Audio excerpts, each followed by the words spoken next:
Doctor Shrikant Shinde जी।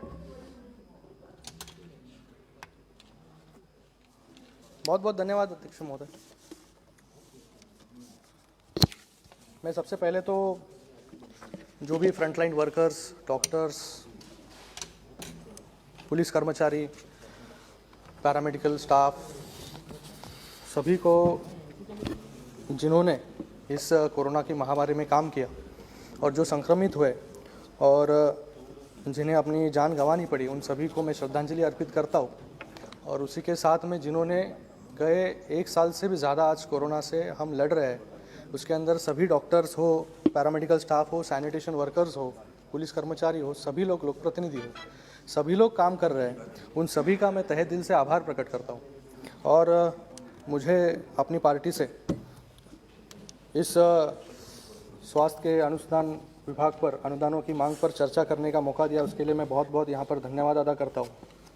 और इस budget के दस्तावेज का अध्ययन करते हुए मुझे एक शेर याद आता है, मुझे लगता है सभी लोग अच्छे से सुने कि हमको मालूम है जन्नत की हकीकत, हमको मालूम है जन्नत की हकीकत, लेकिन दिल को खुश रखने को गालिब ये ख्याल अच्छा है। क्या बात है, मैं क्यों कह रहा हूँ ये, क्या बात है, क्योंकि आज जो हम सभी लोग कह रहे हैं कि इधर 137% बजट में वृद्धि जो है हेल्थ की गई है, मुझे लगता है कि ये सही पैमाने पर अगर की गई होती तो मुझे लगता है कि इस कोविड की महामारी से हम लड़ने के लिए बहुत मदद मिलती।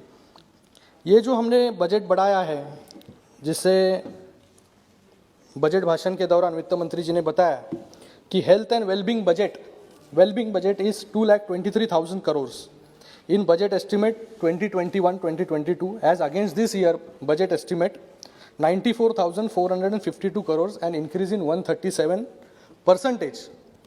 ये परसेंटेज बढ़े कहाँ पर है? ये परसेंटेज जो है हेल्थ एंड वेलबींग के अंडर में जो हेल्थ एंड फैमिली वेलफेयर हो, उसके अंदर बजट एस्टिमेट 65,000, उसके अगेंस्ट में बजट एस्टिमेट 21-22 को हमने 71,000 करोड़, जो कि रिवाइज एस्टिमेट से 7,000 करोड़ रुपया अभी भी कम है, जो 78,000 करोड़ रुपया है। और हमने ये पैसे बढ़ाए कहाँ पर है? ये पैसे हमने बढ़ाए हैं ड्रिंकिंग वाटर एंड सैनिटेशन में, जिसका बजट एस्टिमेट था 21,518 करोड़, जिसको हमने 60,000 करोड़ किया। ये अच्छी बात है कि हमने ड्रिंकिंग वाटर एंड सैनिटेशन में ये बजट बढ़ाया है, लेकिन मुझे लगता है कि ऐसी कोरोना की महामारी में, ऐसी परिस्थिति में अगर बजट एक्चुअल में हेल्थ एंड फैमिली वेलफेयर में बढ़ाया जाता तो आज जो अलग अलग स्टेट्स को तकलीफ हो रही है, परेशानी हो रही है, वो होती नहीं थी।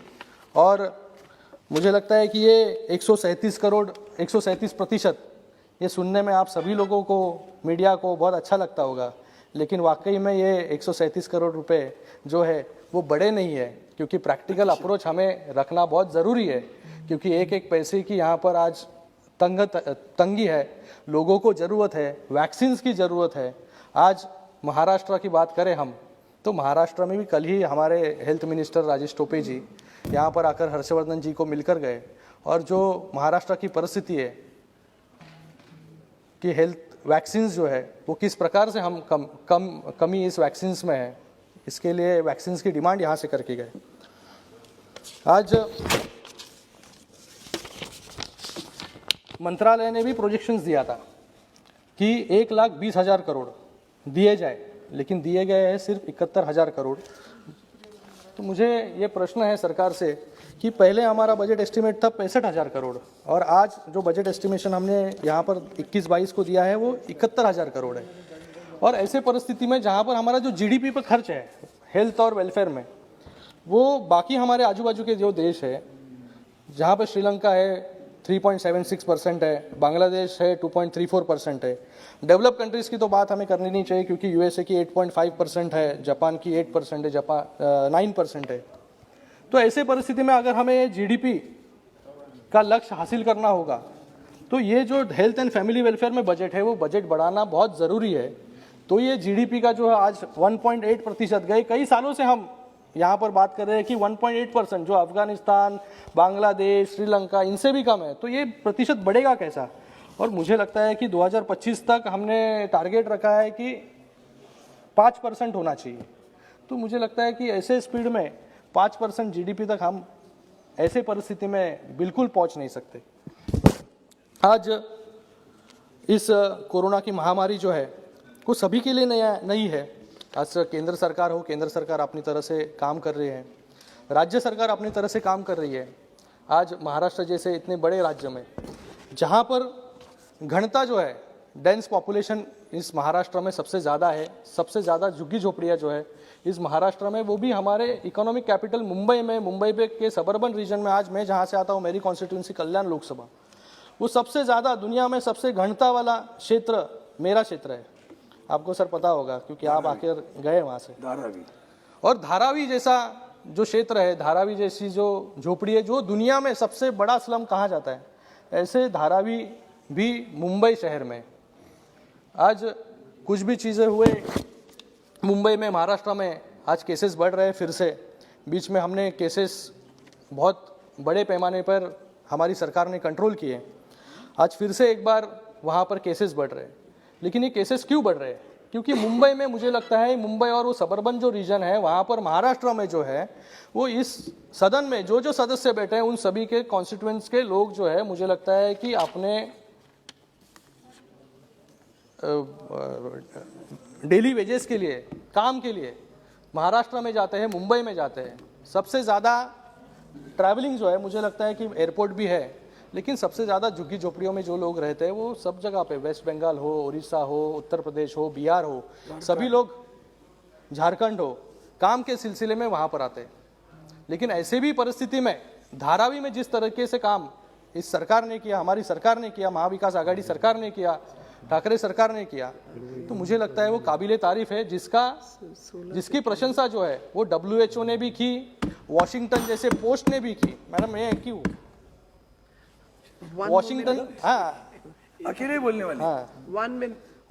Only one, you'll speak. Washington post ने भी की, UN ने भी की, कि धारावी का मॉडल जो है वो धारावी का मॉडल पूरे देश में या पूरे विश्व में अडॉप्ट किया जाए, कि इस धारावी के मॉडल में, इस धारावी में जो कोरोना का फैलाव था वो किस प्रकार से कंट्रोल किया गया।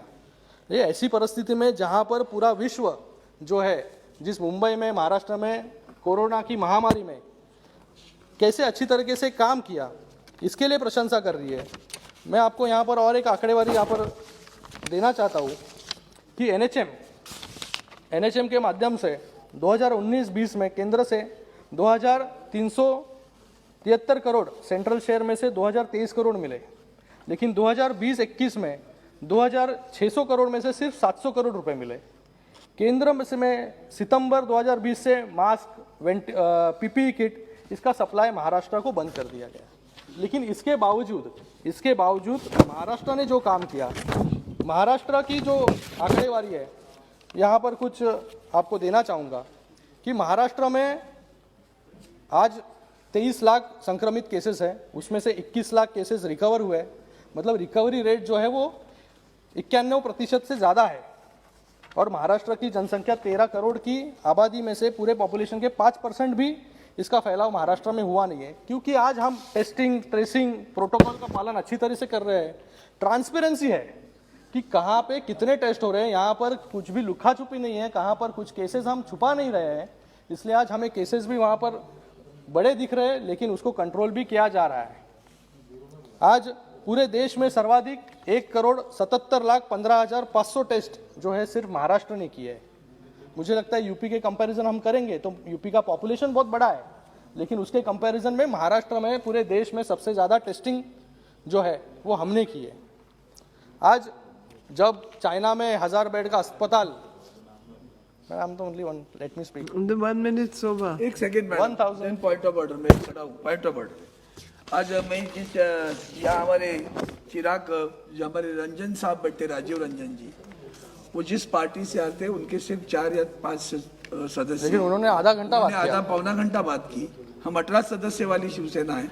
आपका 8 मिनट एलोकेटेड है और मेरी आप- आपसे प्रार्थना है कि ये गलत होगा। विनती है हम अरविंद जी, अरविंद जी, अरविंद जी, अरविंद जी, इनको समय पूरा मैं भी देना। जो हमारा एक ही सदस्य आप बोलने वाला सुनिए है। मेरी बात। और आप जानते हो कि महाराष्ट्र सबसे बड़ा संक्रमित है। मैं और जो- खुद और डॉक्टर मुझे है। अपनी बात रखने दीजिए मैडम अरविंद जी, मेरी प्रार्थना क्योंकि है। हर समय में पूरा करें। मुझे लगता है कि केंद्र का जो महाराष्ट्र की तरफ देखने का नजरिया जो है वो हमेशा एक सेलेक्टिव रहा है कि महाराष्ट्र में अगर कुछ बुरी चीज होती है तो उसको कैसे हाईलाइट की जाए, इसके ऊपर ज्यादा भर होता है।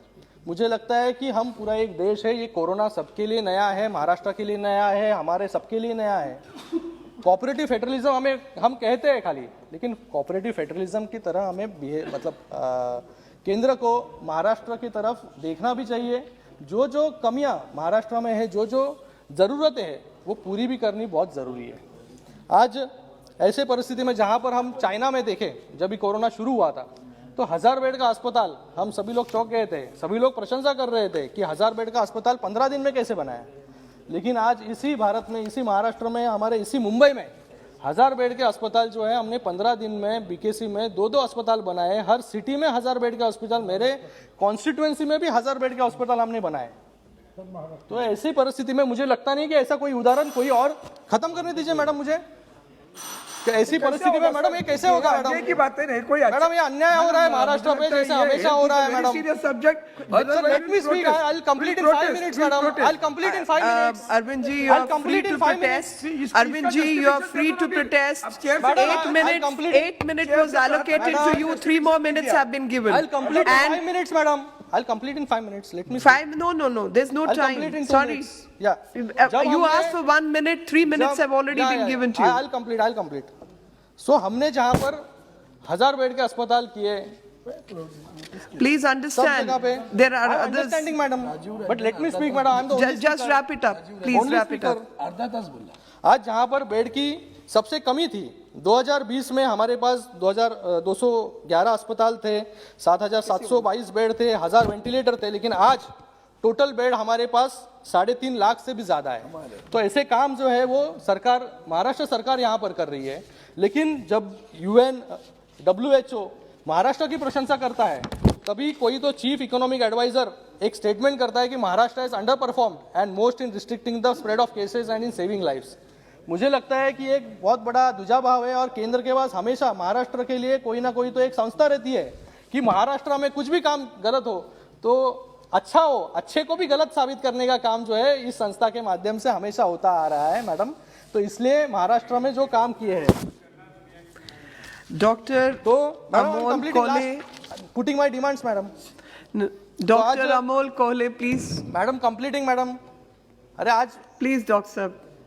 Dr. Shinde. let me put the demands madam, let me put the demands of All vaccination, doctors- let me put the demands of vaccination madam।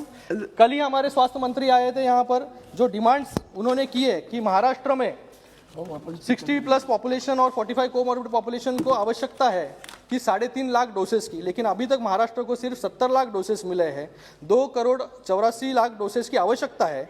तो जल्द से जल्द मैं मंत्री जी से दरख्वास्त करता हूँ कि आप जल्द से जल्द जो डोसेस है, जो रिक्वायरमेंट हमारे 20 लाख डोसेस पर वीक की है वो पूरा करें, क्योंकि आज सिर्फ हमें 25% जो डोसेस की पूर्तता की जा रही है यहाँ पर, और हम आज 2.5 लाख डोसेस दे रहे हैं, 5 लाख डोसेस हम दे सकते हैं। तो इसलिए ज़्यादा से ज़्यादा डोसेस आप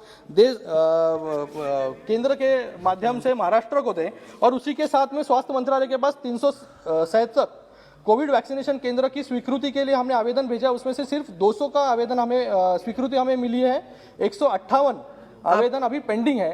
तो उसका भी जल्द से जल्द आप स्वीकृति दें, जिससे ज़्यादा से ज़्यादा डोसेज, ज़्यादा से ज़्यादा वैक्सीनेशन सेंटर्स हम खोल सके और ज़्यादा से ज़्यादा लोगों को हम डोसेज दे सके।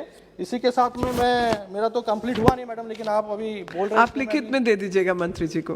हाँ, I said you can give it in writing to the minister. या I will give Yeah, please. Thank you.